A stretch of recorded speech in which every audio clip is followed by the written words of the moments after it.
মূলত ব্রেস্ট ক্যান্সারের উপর তোমার বেশি কাজ হয়, তাই তো? সব ক্যান্সারে কাজ করি, কিন্তু যেহেতু এটা মহিলাদেরই বেশি হয়, হ্যাঁ। তাই ওতে আমার একটা খুব দিক ইন্টারেস্ট। নির্ণয় করার ইচ্ছা আছে। আচ্ছা।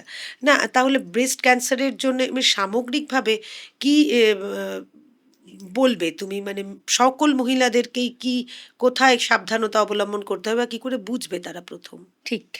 এই রোগের উপসর্গগুলো সম্বন্ধে একটু যদি সচেতন হয়, তাহলে কিন্তু খুব ভালো হয়।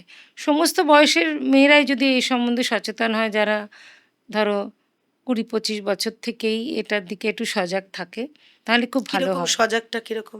যেমন যদি যেটা আমরা বলি নিপল বা বৃন্ত, সেখান থেকে কোনো রকম ডিসচার্জ হচ্ছে, আচ্ছা। জলীয় পদার্থ বা রক্ত, এগুলো যদি দেখতে পায়, দুটো ব্রেস্টের আকৃতি প্রকৃতির কোনো পার্থক্য যদি দেখতে পায়, নিজের ব্রেস্ট নিজে পরীক্ষা করুন।